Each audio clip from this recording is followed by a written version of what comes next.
Mitra, hanya mitra.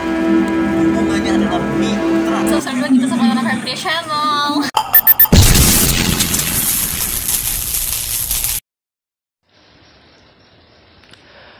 Assalamualaikum warahmatullahi wabarakatuh. Agak kaget ya, perlahan saja mungkin karena waktunya sedang dingin. Kita pelan-pelan saja. Assalamualaikum warahmatullahi wabarakatuh. Hai, berjumpa lagi di channel saya Henry Nusa, channel yang akan membahas seputaran wartawan, media, berita, hiburan, dan seni. Wah, rasanya sudah sangat lama ya saya tidak hadir di channel YouTube saya sendiri. Mungkin karena cuaca mungkin ya. Baik rekan-rekan, semoga di luar sana dalam keadaan sehat-sehat saja, kemudian dalam keadaan berbahagia, ceria ya. Kemudian selamat menjalankan ibadah puasa tentunya.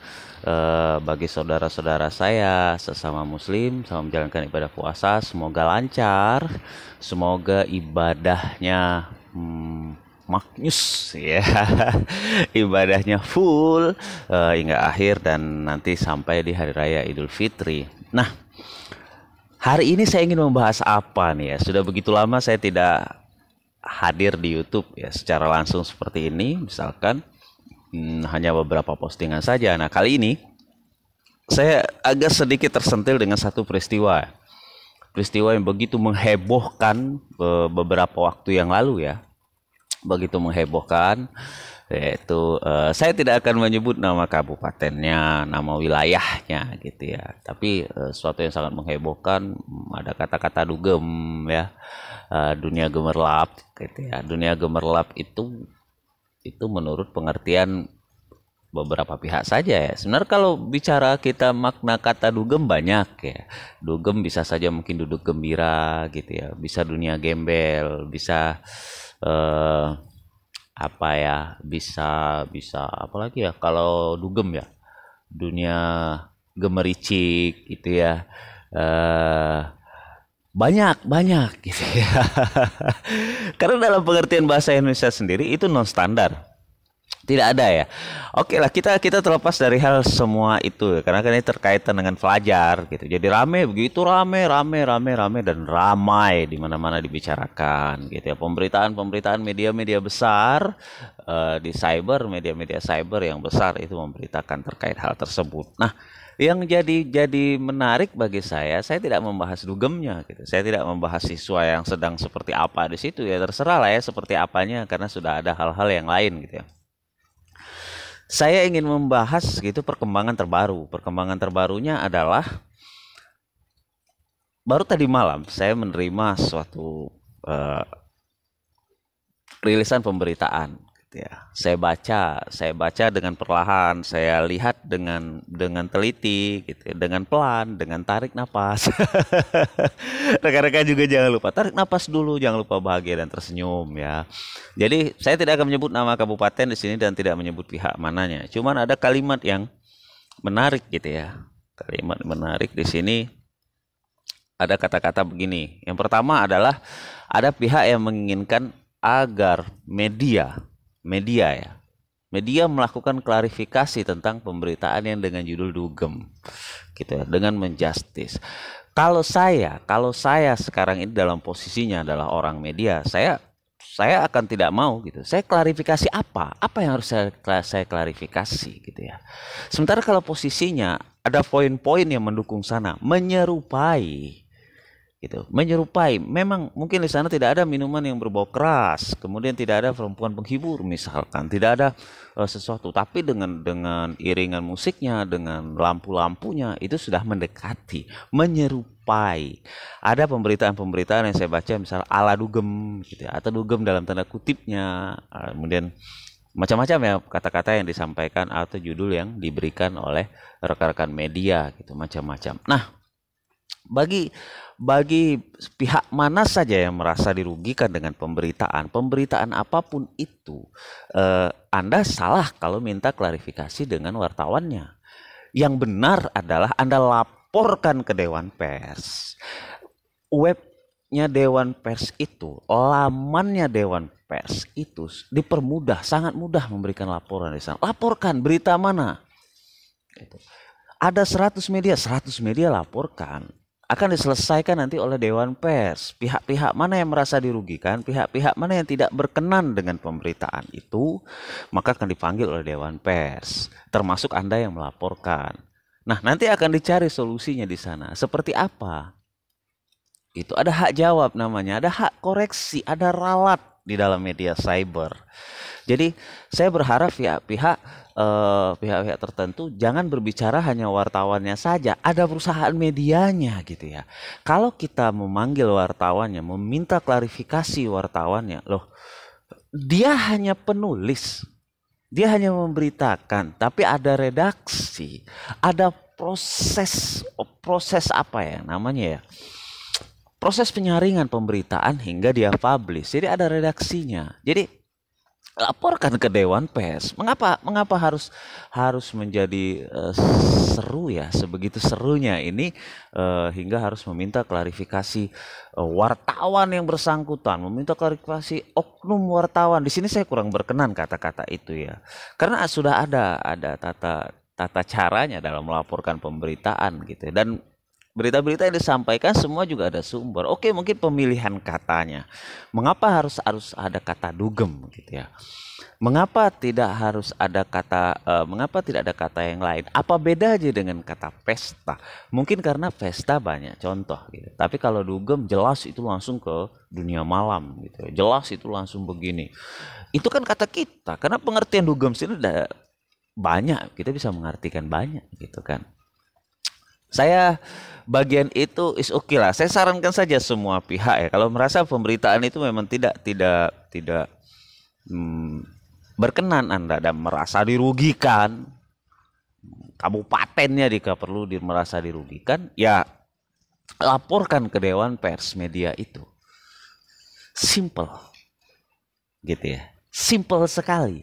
Kalau ingin memanggil wartawannya, meminta oknum wartawannya klarifikasi, kalau saya pribadi saya tidak berkenan.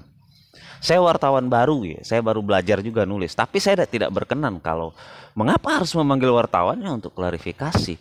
Yang benar adalah Anda ingin berjumpa dengan wartawannya dan melakukan hak jawab. Itu benar. Klarifikasi, apa yang diklarifikasi? Coba dipikirkan secara jernih ya. Saya tidak membela wartawan karena saya wartawan. Tidak ya, saya tidak wartawan juga. Saya baru sih. Baru menjadi seorang penulis berita gitu, informasi di masyarakat gitu ya. Itu yang pertama. Yang kedua, ini yang paling menyentil saya gitu ya.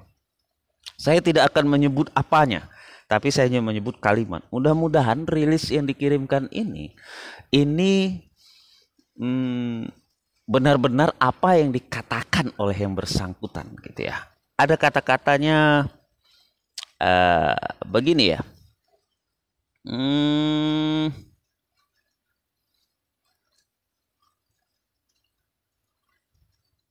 Karena di sini juga sebenarnya banyak ya, ada dibahas permasalahan kode etik, segala macam. Kalau melanggar kode etik intinya laporkan ke Dewan Pers ya. Jadi tidak perlu diribet-ribetkan gitu. Nah, di sini saya tidak akan menyebut dinasnya ya. Saya tidak akan menyebut pihaknya, instansinya, apapun. Terkait dalam ini dinyatakan di sini gitu ya. Karena pihak A bersama pihak B menemui pihak C. Yang saya bingung adalah mengapa pihak A dan pihak B menemui pihak C, tapi seharusnya pihak A bersama pihak B melaporkan ke Dewan Pers gitu ya. Pihak C ini siapa? Saya jadi pertanyaan besar gitu ya. Boleh kan saya berpendapat? Sah-sah saja saya berpendapat di sini gitu ya. Saya berpendapat di sini sah-sah saja gitu. Dalam bentuk tulisan, dalam bentuk video ini mungkin di akun saya, yang jelas saya tidak menyebutkan nama wilayah, tidak menyebutkan pihak manapun gitu ya. Jadi ini sekedar contoh kasus ya, tapi menarik gitu ya. Menarik. Di sini ada kata-kata begini. Kami selaku pembina bagi rekan-rekan media. Kami selaku pembina bagi rekan-rekan media. Saya ingin mempertegas di sini ya. Saya ingin mempertegas di sini. Pembina rekan-rekan media. Coba diperjelas sebenarnya. Apa maksudnya pembina rekan-rekan media? Media itu dengan pihak manapun adalah mitra kerja. Sekali lagi saya tegaskan, mitra kerja. Mitra kerja. Jadi hubungannya adalah hubungan kerjasama, hubungan mitra, kerjasama publikasi, kerjasama pemberitaan atau semacam advertorial, kerjasama iklan dalam sisi bisnisnya, berarti adalah mitra. Kok menyatakan sebagai pembina media? Coba, apakah saya salah mengartikan ini ya? Tapi saya pikir saya merasa tersentil dengan kata-kata pembina media. Di negara ini, di Republik Indonesia ini, gitu ya, yang mengawasi, menurut saya ini pendapat saya, karena saya baru di dunia wartawan gitu ya, yang mengawasi media itu, yang mengatur media itu, Undang-Undang Pers nomor 40 tahun 1999. Yang pertama. Yang kedua, yang membina media bagi saya itu adalah Dewan Pers. Kemudian ada juga organisasi pers, organisasi perusahaan pers. Itu pembina kami gitu ya. Menurut saya. Tapi kalau ada wilayah yang lain di luar dari itu bukan pembina kami di media, tapi rekan, tapi mitra kerja. Kok menyatakan sebagai pembina? Saya kalimat menyatakan instansi ini menyatakan pembina media, ini kok ada kata-kata adegan diktator di sini ya. Seakan-akan media itu di bawah kendali, media itu di bawah asuhan. Kami diasuh siapa ya? Orang media ya. Jadi sekali lagi saya garis bawahi ya, saya tidak menyebut dinasnya apa di sini, saya tidak menyebut kabupaten atau kota, wilayahnya tidak ada. Cuma ini terkait dengan peristiwa yang sempat heboh bicara dugem, gitu ya, bicara dugem. Tapi saya tidak bicara nama wilayah. Ini saya harus tarik napas dulu mungkin ya. Tidak boleh emosi di bulan Ramadan.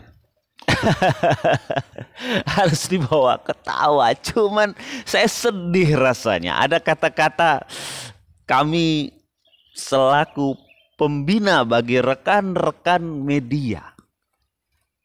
Ini ada adegan seperti kami ini bukan organisasi OSIS ya. Ada pembina OSIS, ada pembina pramuka, ada pembina PMR, ada pembina apa lagi gitu ya. Pembina ini, pembina itu. Tidak, kami tidak ada. Kami bukan seperti itu gitu. Nah, ini kok malah sebuah instansi bagi saya juga gagal paham tentang kami. Jangan bagaimana ya? Kita mitra, saya garis bawahi, kita mitra. Hanya mitra. Hubungannya adalah mitra. Kami punya hak untuk memberitakan apapun itu dan kami sudah mempertimbangkan gitu ya, dan sudah benar-benar melihat secara kode etik. Kalau ada pihak yang dirugikan, ada ruang hak jawab, hak koreksi, hak ralat, dan Anda silahkan melaporkan ke Dewan Pers kalau merasa dirugikan. Gitu ya. Merasa dirugikan. Coba dicerna lagi nih. Dari kemarin saya sebenarnya tidak terlalu menanggapi hal ini ya, tapi ketika ada kata-kata kami selaku pembina rekan media, wah, saya sedikit wah. Gitu ya. Karena agak rancuh ini kalimat. Apa perlu organisasi pers tiba-tiba meminta klarifikasi? Nah, kali ini benar kalau meminta klarifikasi karena pernyataan suatu pihak. Ini benar. Boleh ada kata-kata kami meminta klarifikasi. Tapi kalau tadi misal meminta klarifikasi wartawan, bagi saya jalurnya agak bingung saya. Bukan wartawannya diklarifikasi, langsung medianya yang diminta klarifikasi. Laporkan Dewan Pers. Dewan Pers yang akan menengahi itu, bukan klarifikasi wartawannya. Lantas kalau wartawannya dipanggil, Anda panggil klarifikasi, Anda ngobrol, minta pertanggungjawaban dia minta maaf, misalkan apa hubungannya? Salah, iya salah, tapi ada jalurnya untuk melaporkan itu kalau menurut Anda salah dan merugikan banyak pihak. Gitu ya. Ya silakan saja laporkan. Gampang kan? Jadi garis bawahnya tadi jelas gitu ya. Jadi apa ya? Menarik ya, menarik, menggelitik bagi saya. Menggelitik bagi saya gitu ya. Selain menarik, menggelitik juga. Dan jika pernyataan saya atau pendapat saya salah, ya itu pendapat saya terkait kata-kata tadi, pembina. Karena media itu, apalagi ini menyatakannya instansi ya, salah satu instansi yang mengatakan itu, pembina rekan-rekan media. Mohon maaf yang memberi pernyataan ini, jika benar, jika salah, saya mohon maaf juga karena rilis yang saya terima ada pernyataan itu. Selaku pembina rekan-rekan media, tidak ada itu. Yang ada adalah kita mitra kerja, lagi-lagi mitra kerja. Kalau saya salah, bagaimana para senior-senior wartawan? Mohon maaf senior-senior media ya. Ini pendapat saya berpendapat saja. Saya tersentil dengan kata-kata itu gitu ya. Selaku pembina rekan-rekan media. Yang benar adalah kita mitra. Anda bukan pembina kami orang media, tapi mitra kerja. Kami mitra kerja Anda di instansi Anda itu. Di instansi Anda itu. Ya, terima kasih. Mohon maaf jika ada salah kata. Semoga permasalahan ini segera selesai. Dan yang terutama adalah kita harus mempertimbangkan psikologis dan bagaimana anak-anak kita di dalam peristiwa itu tidak mengalami perundungan yang lebih jauh. Tolong ditekankan perundungan. Kita jangan terlalu latah dengan kata-kata bully. Bully itu bukan bahasa Indonesia, tapi perundungan. Jangan latah, ya. Harus dengan bahasa Indonesia seharusnya kan. Jadi kita harus cegah itu, mempertimbangkan psikologis anak-anak kita. Semoga ini segera berlalu dan baik-baik saja, tentunya tidak terulang lagi. Dan semoga COVID akan segera selesai, karena sudah 1 tahun berlalu kita berada di dalam permasalahan pandemi, wabah pandemi ini. COVID belum selesai. Jangan lupa tetap protokol kesehatan 5M. Jangan lupa 5M dan 5M. Mohon maaf jika ada salah kata. Saya hanya manusia biasa dan saya juga wartawan yang baru belajar. Tapi coba dicerna apa yang telah saya katakan tadi. Assalamualaikum warahmatullahi wabarakatuh. Sampai jumpa lagi di channel Henry Nusa. Bye-bye.